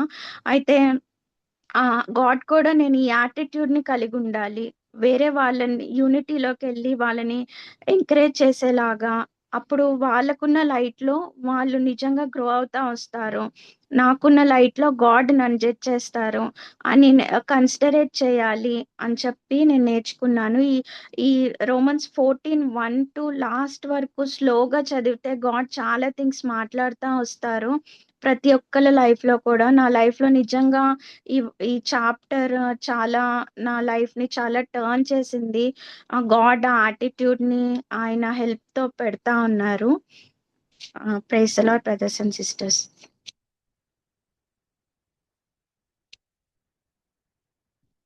Thank you brothers and sisters. నేను నాకు ఎంకరేజ్మెంట్ అయిన విషయాలు మీతో షేర్ చేసుకుంటాను. కమింగ్ ఈ విషయాల్లో భర్తల విషయంలో అయితే గాడ్ నాకు చాలా డేస్ నుంచి, చాలా ఇయర్స్ నుంచి చెప్పాలి. He is telling me only one thing. ఒకటే విషయం చెప్తున్నారు, పదే పదే చెప్తున్నారు. నీ భార్యకి నువ్వు డిక్టేటర్గా ఉండకు, లేదా అథారిటేటివ్గా ఉండకు. యూ షుడ్ హ్యావ్, నీకు ఎలాంటి జీవితం ఉండాలి నీ భార్య పట్ల అంటే ఒక దాసుని కలిగిన హృదయం కలిగి ఉండాలి. అలాగే ఒక ఎగ్జాంపుల్గా, ఒక మాదిరిగా ఉండాలి. అంటే ఎస్, నేను హెడ్ ఆఫ్ ద హోమే, గాడ్ నాకు ఇచ్చిన అథారిటీ, నేను హెడ్ ఆఫ్ ద హోమే, but head of the home with the heart of a servant. అంటే ఏంటంటే ఈ హెడ్ ఆఫ్ ద హోమ్ అంటే కూర్చొని అధికారం చెలాయించే తత్వం కాదు ఇది. హెడ్ ఆఫ్ ద హోమ్ అంటే ఏంటంటే అన్ని విషయాల్లో నేను నీకు రెస్పాన్సిబుల్ అని. అంటే ఏంటంటే ఏ విషయంలో అయినా I'm the responsible and I will be the example. నేనే మాదిరిగా ఉంటాను. ఎందుకంటే నాకు క్రీస్తు మాదిరిగా ఉన్న ప్రకారం. ఎందుకంటే క్రీస్తు నాకంటే ముందుగా వచ్చే హెబ్రీలో మనకి రాసి ఉంటుంది ఏమంటే హీఈస్ మై ఫోర్ రన్నర్. నా ముందుగా నడిచిన వ్యక్తి, నా ముందుగా నడిచి నాకు చెప్తున్నాడు అనమాట. ఏమనంటే నన్ను పోలి వెంబడించు నువ్వు. నా ముందు ఎంతో మంది చాలా దైవజనులు కూడా ఏంటంటే మాదిరిగా నడిచి వాళ్ళ మాదిరిని నువ్వు అనుసరించి నువ్వు కూడా నడు. I should be also the example. అంటే ఏంటంటే నేను స్పిరిచువల్ గా నడుస్తున్నాను ఇంక వెనకాల ప్రతిసారి చెప్పటం కాదు. ఏంటంటే ఇదిగో నా అడుగులు చూడు, నేను ముందు వెళ్తున్నాను చూడు. నో, దట్ ఆ స్పిరిటే ఉండకూడదు మనకి. We should always be servant spirit. అంటే ఏంటంటే ఇఫ్ ఏదైనా టైం వచ్చి నీ వైఫ్ హెడ్ వెళ్తుంది అనుకో, you should be praising God. God thank you, నా వైఫ్ ని ముందుకు నడిపిస్తున్నారు, ఆత్మీయంగా ఇంకా ఎదుగుదలలో నడిపిస్తున్నారు. ఐ వాంట్ బి, ఆ స్పిరిట్ ఎప్పుడు మన హార్ట్ లో ఉండాలి. అది ఒక హస్బెండ్ గా ఎప్పుడు we should be examples as a servant. అలాగే అప్పుడు ఎప్పుడైతే అలా ఉంటామో definitely God will make our life authoritative. నిజంగా అథారిటేటివ్ లైఫ్ గాడే ఇస్తారు. నువ్వేం బలవంతంగా లాక్కోవసరం లేదు నువ్వేదో బలవంతంగా వాళ్ళ మీద అజమాయిషీ చేయసర్లా. God himself gives that authority. అది నేను క్లియర్ గా నా లైఫ్ లో చూసాను. ఇంకో థింగ్ ఏంటంటే నేను నా లైఫ్ లో గాడ్ ని క్వశ్చన్స్ అడిగాను. ఏం క్వశ్చన్స్ అడిగానంటే, గాడ్ తండ్రి నువ్వు చెప్పావు కదా వైఫ్ అనే వాళ్ళు వీకర్ వెజల్ అని, కానీ ఇన్ఫాక్ట్ నేను లోకంలో చూస్తున్నప్పుడు ఈ వీకర్ వెజల్ అనే వర్డ్ బైబిల్లో మాత్రమే కనపడుతుంది, but I didn't see in ఈ వరల్డ్ లో నేను చూడలేదు. అంటే ఏంటంటే నేను స్పిరిచువల్ ఉమెన్స్ లో నేను చెప్పను, కానీ నేను వరల్డ్ గురించి అంటాను. వరల్డ్ లో నేను ఎక్కడా చూడలేదు. ఎందుకు అంటే గనక ఒక సామాను మోసే విషయంలో నేను 50 కేజీలు ఎత్తుతాను, నా భార్య 50 కేజీలు ఎత్తలేదు. అక్కడ నా భార్య ఏమంటది అంటే గనక నేను వీకర్ వెజల్ కాబట్టి నేను వెయిట్ ఎత్తలేకపోతున్నాను అంటది. ఓకే, దాని విషయంలో మనం ఒప్పుకుంటాం. అదే భార్య, హస్బెండ్ 70,000 సంపాదిస్తున్నాడు, భార్య కూడా జాబ్ చేసి 70,000 సంపాదిస్తుంది. అదే టైంలో వైఫ్ వచ్చి I am a weaker vessel, నేను ఈ విషయంలో వీకర్ వెజల్ అచ్యుత్, నా మనీ నాకు తెలియదు, నేను వీకర్ వెజల్, నా మనీని నా స్వార్థంగా ఖర్చు పెట్టే స్పిరిట్ నాలో ఉంటది, I am weaker in managing money matters, నువ్వు తీసుకుంటావా? ఆ విషయంలో వైఫ్ చెప్పదు వీకర్ వెజల్ అని. ఇది నా మనీ, నేను హార్డ్ ఎర్న్డ్ గా ఎర్న్ చేసిన మనీ, నాకు తెలిసి ఎలా ఖర్చు పెట్టాలో నువ్వు నాకు చెప్పవసరం లేదు. అది ఆ స్పిరిట్ నేను నేను నేను చూసాను. Because when I'm working with నాకున్న డిపార్ట్మెంట్ లో నేను వర్క్ చేస్తున్నప్పుడు అబ్బాయిలకి మేమేమి తీసిపోము. అబ్బాయిలతో పాటు మాకు అన్ని అథారిటీస్ ఉన్నాయి. అబ్బాయిలతో పాటు when coming to doing things, ఏదైనా బరువులు మొయ్యాలి అంటే అప్పుడు అమ్మాయిలు ఎలా మోస్తాము? ఎలా అనుకుంటున్నారు అమ్మాయిలు మోస్తామని? అసలు ఎలా ఇస్తారు మీరు? అసలు మీరు అలా ఎలా చేస్తారు? అమ్మాయిలకి అంత భారమైన పనులు ఎలా చెప్తారు? When coming to the important things, ఆ విషయంలో వీకర్ వెజల్ అని చెప్పట్లేదు. నెక్స్ట్ పిల్లల్ని పెంచే విషయంలో yes, wives have the sensitive heart. వాళ్ళకి ఏమన్నా ఇబ్బంది కలిగినప్పుడు, వాళ్ళకి ఏమన్నా జ్వరం వచ్చినప్పుడు టాబ్లెట్స్ వేయాలి, ఈ విషయాల్లో ఏంటంటే దే కెన్ వెంటనే గ్రాస్ప్ చేయగలరు అమ్మాయిలు. స్త్రీలు వెంటనే వాళ్ళకి కావాల్సింది వాళ్ళు అందించగలరు. కానీ డిసిప్లైన్ చేసే విషయంలో వాళ్ళని ఏమన్నా గద్దించాలి, వాళ్ళని ఏమన్నా రైట్ వేలో పెట్టాలి అన్నప్పుడు నిజంగా వైఫ్ చెప్పగలదా హస్బెండ్కి వచ్చి, ఈ డిసిప్లైన్ చేసే విషయంలో ఐఎమ్ వీకర్ వెజల్, నేను చాలా వీక్ గా ఉన్నాను ఈ విషయంలో, can you take that responsibility, నా కోసం నువ్వు చేసి పెడతావా? Because I'm a weaker vessel, I'm your queen, నీతో పాటు నేను క్వీన్ని కదా, నువ్వు నా రాజు కదా, నాకు ఈ విషయంలో సహాయం చేస్తావా? I want to discipline him properly. No, wife ఏమంటది, నో, నాకు తెలుసు పిల్లల్ని ఎలా డిసిప్లైన్ చేయాలో, నువ్వు మధ్యలో రావద్దు. ఏమైనా పొరపాటున ఒక మాట పిల్లల్ని అనగానే వైఫ్ అడ్డం వచ్చేస్తది. ఎందుకు వాళ్ళని అంటావు, నువ్వు సరి చేసుకో అంటది. వెన్ సంథింగ్ స్పిరిచువల్ ఆస్పెక్ట్ లో వచ్చేసరికి ఏంటంటే, బరువెత్తే విషయంలో వీకర్ వెజలే, కానీ ఏదైనా ఆత్మీయ విషయంలో, ఏదైనా ఫ్యామిలీ విషయంలో, ఇదిగో మన ఫ్యామిలీలో మనము ఇలా ఉంటే గనక నేను హస్బెండ్ అనొచ్చు, నేను ఆత్మీయంగా ఈ విషయంలో ఎదగలేకపోతున్నాను, ప్లీజ్ నాతో ఏమన్నా హెల్ప్ చేస్తావా? ఎస్, వైఫ్ వచ్చి అప్పుడు చెప్తుందా, ఎస్, ఈ విషయంలో నేను కూడా వీకర్ వెజలే, ఇద్దరం కలిసి ఫైట్ చేద్దామని. నో, వైఫ్ ఏమనుకుంటది, నేను ఈ విషయంలో పర్ఫెక్ట్ గానే ఉన్నాను, హస్బెండ్ పొరపాటున వెళ్ళి ఈ విషయం సరి చేసుకుందాం, ఈ విషయం కరెక్ట్ గా లేదు, ఈ విషయంలో నువ్వు సరి చేసుకుంటే ఇద్దరం హ్యాపీగా ఉండగలము అని చెప్పగానే ఏమంటదండి వైఫ్, ఏమంటది అక్కడ వీకర్ వెజల్ అని ఒప్పుకోదు. ఏమంటది వైఫ్, నేను చాలా బాగున్నాను, దేవుళ్ళో నీకంటే నేను ఆత్మీయంగా ఎదుగున్నాను, నాకు చెప్పాల్సిన అవసరం లేదు. బయటకు అనకపోవచ్చు, బట్ వాట్ హార్ట్ సేస్. ఇవన్నీ నేను గాడ్ దగ్గరికి వెళ్ళి, గాడ్ ఇలా ఉంది గాడ్, కానీ వీకర్ వెజల్ అని మీరు చెప్తున్నారు ఎలా అంటే, దేవుడు నాకు ఒక్కటే మాట చెప్పారు, ఏంటంటే whatever may be the women ఎలా ఉన్నా, తను ఎలాంటి అభిప్రాయంలో ఉన్నా, I told you only one thing, be an example. ఎందుకు అంటే గనక నాకు చెప్పారు ఏంటంటే, క్రీస్తు నువ్వు ఎలా ఉన్నా సరే, ఎందుకంటే నాకే చూపించారు నా లైఫ్ ఎగ్జాంపుల్ గా. నేను వైఫ్ ని కోరుకోవాలి అన్నప్పుడు, నా మ్యారేజ్ లో దేవుడి చిత్తం కావాలి అనుకున్నప్పుడు, నేను ఎలా అంటే, దేవా నీ చిత్తం చెప్పు నాకు, నువ్వు చిత్తం నీదేది చిత్తం అయితే నేను అదే ఆ అమ్మాయినే పెళ్లి చేసుకుంటావు, లేకపోతే నేను పెళ్లి చేసుకోను, ఒకవేళ ఈ అమ్మాయి నీ చిత్తం కాకపోతే లాస్ట్ మినిట్ లో అయినా పెళ్లి క్యాన్సిల్ చేయండి. ఎందుకు అంటే నాకు మ్యారేజ్ అనేది లైఫ్ లాంగ్ డెసిషన్. ఒకవేళ తప్పు అమ్మాయిని సెలెక్ట్ చేసుకుంటే లైఫ్ లాంగ్ ఇబ్బంది పడతాను, నాకు ఇబ్బంది పడకూడదు, నేను లైఫ్ లాంగ్ ఇబ్బంది పడకూడదు, కాబట్టి దేవుడి చిత్తం కావాలి నాకు. కానీ ఒక జాబ్ సెలెక్ట్ చేసుకునే మొదలు, దేవా నాకు మనీ ఇంపార్టెంట్ కాదు, జాబు నాకు నువ్వే ఇంపార్టెంట్, తక్కువ శాలరీ వచ్చినా పర్లేదు, అసలు రాకపోయి శాలరీ ఎంత లీస్ట్ అయినా పర్లేదు, కష్టపడి నేను పని చేసుకుంటా, కానీ నువ్వు ఈ జాబ్ లో నాకు తోడుగా ఉండాలి అని నువ్వు అడుగుతున్నావా? అడగం. అక్కడ ఏం చూస్తామంటే హైయెస్ట్ శాలరీ ఏది, నా సోషల్ లైఫ్ ఇంప్రూవ్ చేసేది ఏది? గాడ్ అలా చెప్పారు, even in all these areas నువ్వు ఇలా నీ యొక్క సొంత చిత్తములు ఎత్తుక్కునే విషయంలో నువ్వు డిఫరెంట్ గా నువ్వున్న Achyut, I never changed my way, నేను ఎప్పుడు నీకు ఎగ్జాంపుల్ గా లేకుండా లేను, ఐఎమ్ ఆల్వేస్ ఎగ్జాంపుల్. నువ్వు తప్పు చేసినప్పుడు నీకు ఎగ్జాంపుల్ గా నేను చూపించాను, ఇది కాదు పద్ధతి, ఇలా కాదు అచ్యుత్ నువ్వు చేయాల్సింది, నన్ను చూసి వెంబడించు, how I did my father's will, నువ్వు ఆ విల్ ని చూడు. He never rejected me, he never pointed finger over me. నా సిన్ నాకు చూపించారు, నేను చేసిన తప్పు నాకు చూపించారు, బట్ హీ నెవర్ కండెమ్డ్, అంటే ఏంటంటే నన్ను నేరారోపణలోకి నెట్టలేదు, నేను చేసిన పాపం తప్పు అని చెప్పారు, అంతేగాని నువ్వు పాపాత్ముడివి, నువ్వు దేనికి పనికిరావు అని ఆయన ఎప్పుడూ నన్ను అనలేదు. God told I am in example. నువ్వు వీకర్ వెజల్ గా ఉన్నప్పుడు I always encouraged you, I always told you to see me as an example. Because హెబ్రీలోకి రాసిన పట్టుకుని, నాకంటే ముందుగా ఆయన నా ప్రతి ఒక్క బాధ, వేదన, ప్రతి ఒక్క శ్రమలు అన్ని ఆయన అనుభవించి జయించి ఉన్నాడు. ఆయన చెప్తున్నాడు, సీ మీ ఎగ్జాంపుల్. అప్పుడు అనిపించింది, లార్డ్ వైఫ్ వీకర్ అనుకోకపోయినా I will always be example. This is my life because you been example to me. నువ్వు నన్ను చూసినప్పుడు నాకు నువ్వు ఎగ్జాంపుల్గా నేను ఉంటాను దేవా. Whatever it may be. Wife తన వీకర్ వెజల్ అని అనుకొని యాక్సెప్ట్ చేస్తే it is beautiful for her. Even though she accepts or she don't accept, నా యొక్క level of faithfulness Jesus Christ కి మారకూడదు. That is God told me. నాకు ఈ విషయాలు నేర్పించారు. దేవుడి మాటలు దీవించిన గాక. ముందుగా మాధురి సిస్టర్ గారు చిల్డ్రన్ గురించి ప్రేయర్ చేస్తారు.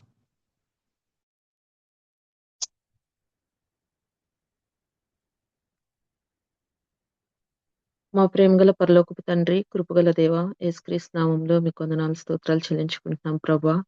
దేవా, ఈ యొక్క సమయాన్ని మీరు మాకు అనుగ్రహించినందుకే నీకు వందనాలు చెల్లించుకుంటున్నాం దేవా. ఎక్కడైతే ఇద్దరు ముగ్గురు కూడి నా అమ్మట ప్రార్థన చేస్తూ ఉంటారో వారి మధ్య నేను ఉంటానని సెలవిచ్చిన దేవా, సంఘంగా మరి మేము కూడి ఈ రీతిగా ప్రార్థిస్తుండగా మీరు మా మధ్య ఉన్నారని, మా ప్రార్థనలు ఆలకించి జవాబు దయచేసే దేవుడు అని నమ్ముచు నిన్ను స్తుతిస్తున్నాం ప్రభా. దేవా, ఈ యొక్క సమయంలో మా సండే స్కూల్ బిడ్డల కొరకు ప్రార్థిస్తున్నాం తండ్రి. దయతో ప్రతి ఒక్క బిడ్డలని మీరు పేరు పేరున జ్ఞాపకం చేసుకోమని వేడుకుంటున్నాం ప్రభా. దేవా, హెన్రీ షీనాను జ్ఞాపకం చేసుకోనండి ప్రభా. సాత్విక విశ్వాస్ని జ్ఞాపకం చేసుకో ప్రభా.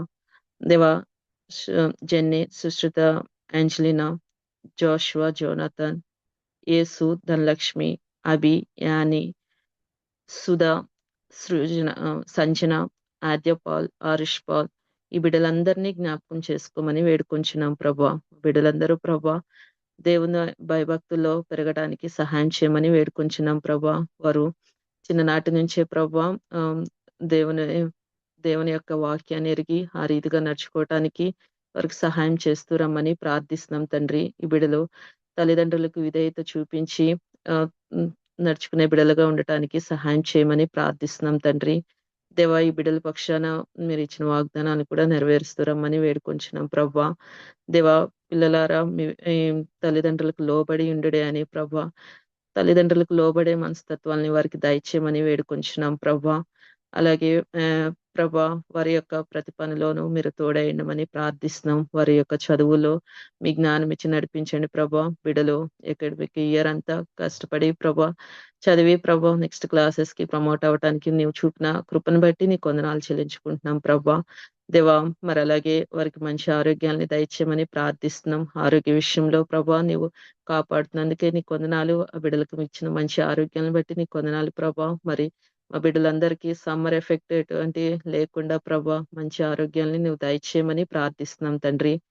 దేవా తండ్రి, వారి పట్ల వారు ఎక్కడున్నా కూడా నీవే వారికి తోడుగా ఉంటూ ప్రభా, ముఖ్యంగా లోకానుసారంగా జీవించకుండా ప్రభా వారికి సహాయం చేయమని వేడుకొంచున్నాం ప్రభా. ఇంట్లో తల్లిదండ్రులు చెప్పేవి, అలాగే సండే స్కూల్లో టీచర్స్ చెప్పేవి ప్రభా, ఆ యొక్క స్టోరీస్ ద్వారా దేవా వారు నిన్ను మహిమపరిచే బిడలుగా ఉండటానికి వారికి సహాయం చేయమని వేడుకొంచున్నాం ప్రభా.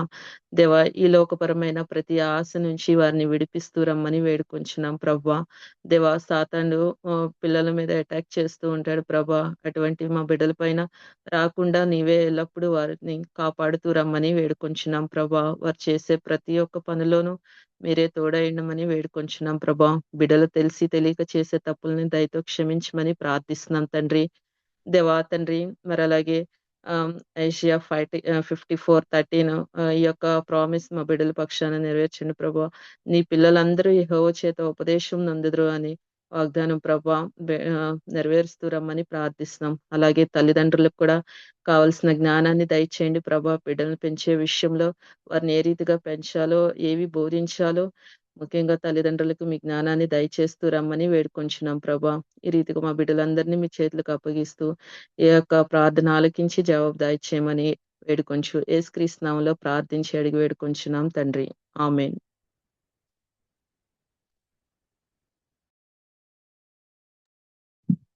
Thanks sister. సాంబే సిస్టర్ యవనస్తుల రక్షణ గురించి అలాగే వాళ్ళ జాబ్స్ గురించి ప్రేయర్ చేస్తారు. అత్యున్నత సింహాసనాసీనుడు అయి ఉన్నటువంటి మా గొప్ప ప్రియ పరలోకపు తండ్రి, దేవా మీకే హృదయపూర్వకమైన వందనములు, స్తుతులు, స్తోత్రములను యేసుక్రీస్తు ప్రభు వారి యొక్క పుణ్యనామంలో సమర్పించుకుంటున్నాం తండ్రి. దేవా నా ప్రభా, మీరు మా మధ్య నుండి మా యొక్క ప్రతి మనవిని ఆలకిస్తున్నారని, ఆయా విశ్వాసం కలిగిన ప్రభా మీ సన్నిధిలో ప్రార్థించుకున్నటకు ఇచ్చినటువంటి ఈ అవకాశం బట్టి కృతజ్ఞతాస్తులు, స్తోత్రములు నా తండ్రి.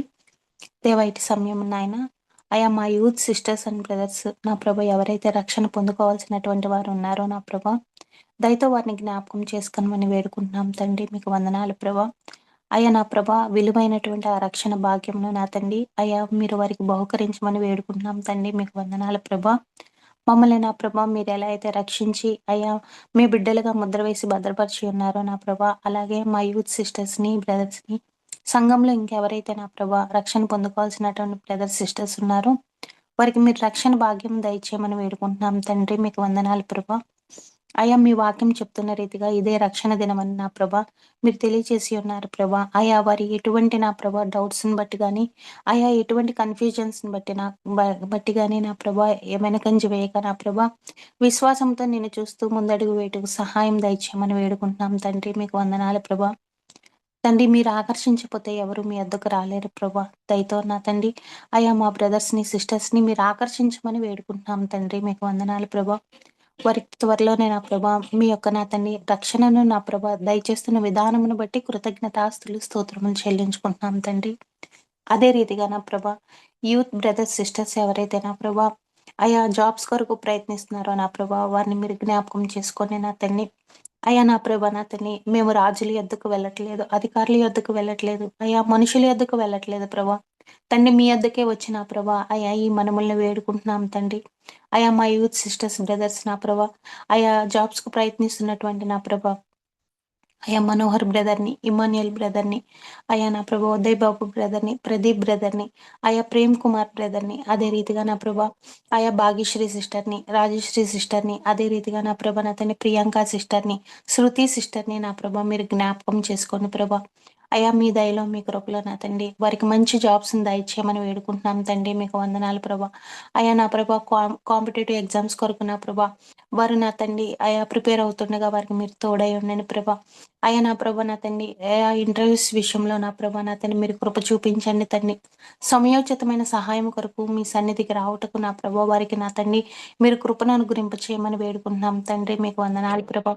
పరిశుద్ధాత్మ తండ్రి మీ ఆత్మ సహాయం కావాలి తండ్రి. అయా మా యొక్క బ్రదర్స్కి సిస్టర్కి మీ ఆత్మ నడిపింపుని దయచేయని ప్రభా. వివేచన జ్ఞానాన్ని దయచేయని ప్రభా. అయా నా తండ్రి ప్రిపేర్ అయింది నా తండ్రి జ్ఞాపకం ఉండే రీతిగా జ్ఞాపక శక్తిని ప్రసాదించమని వేడుకుంటున్నాం తండ్రి. మీకు వందనాలు ప్రభా.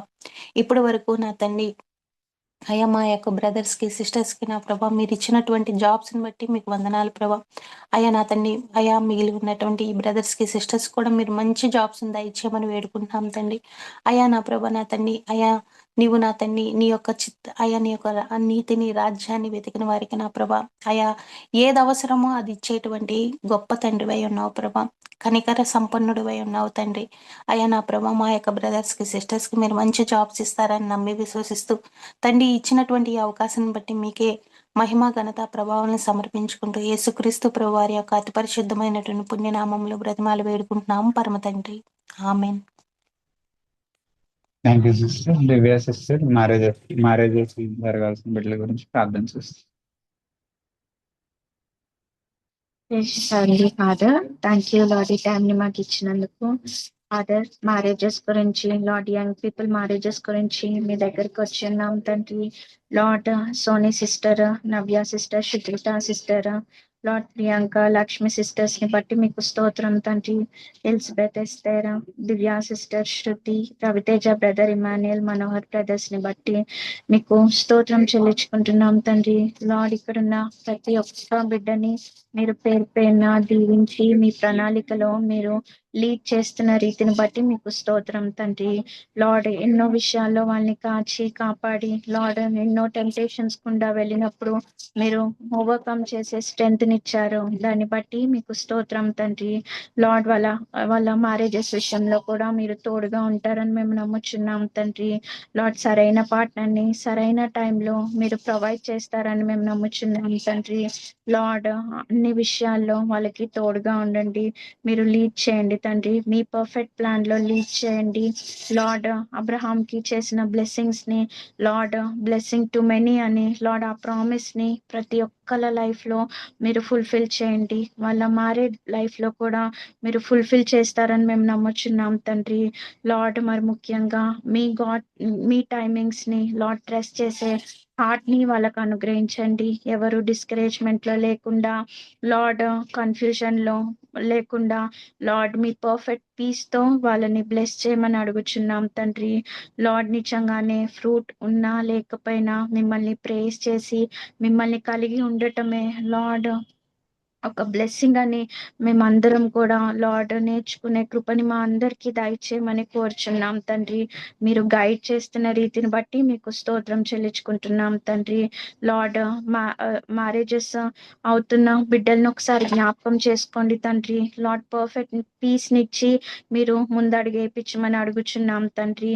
మీ బలమైన హస్తాలు వీళ్ళందరిపై ఉంచమని అడుగుచు, అన్ని విషయాల్లో వీళ్ళకి తోడుగా ఉండమని అడుగుచు, ఈ కొద్ది ప్రార్థన మీ సన్నిధి అందు చేర్చుకోమని త్వరగా రానేసినాం పెట్ట వేడుకొంచున్నాం తండ్రి. ఆమెన్. పరలోకపు తండ్రి, ఈ నిమిషం ప్రభా, ఈ సమయం ప్రభా, ఈ సమయాన్ని మా అందరికీ ఇచ్చినందుకు నీకే వందనాలు చెల్లిస్తున్నాం ప్రభా. లార్డ్ నిజంగా సిఎఫ్సి విజయవాడ సంఘంలో తండ్రి మీరు చేసిన ప్రతి కార్యమును బట్టి వందనాలు. లార్డ్ మాకంటే ముందుగా మీరు మమ్మల్ని తండ్రి పిలుచుకొని ఉన్నారు, మమ్మల్ని ఎంచుకొని ఉన్నారు ప్రభా. నీ యొక్క తండ్రి మా యొక్క 4 నాలెడ్జ్లో ప్రభా మీరు మమ్మల్ని ఏర్పరచుకొని ఉన్నారు ప్రభా. తండ్రి ఒక్కటే నీ పాదాలు పట్టుకొని మేమందరం కలిసి ప్రభా ఒక సంఘముగా అడుగుతున్నాం ప్రభా. లార్డ్ మా జీవితాలు, మా కుటుంబాలు, మా బిడ్డలు, మా తరతరములు తండ్రి నీ నామాన్ని గణపరిచే వాళ్ళగా చేయండి. మా ప్రతి పెదవులు ప్రభా నోరు తెరిచి నీ నామాన్ని గణపరచాలి ప్రభా. మా మోకాలు ప్రభా ఆ యొక్క ఉన్నతమైన క్రీస్తు నామానికి ప్రభా తండ్రి మా ప్రతి ఒక్క మోకాలు వంగి ప్రభా నిన్ను గణపరచాలి ప్రభా.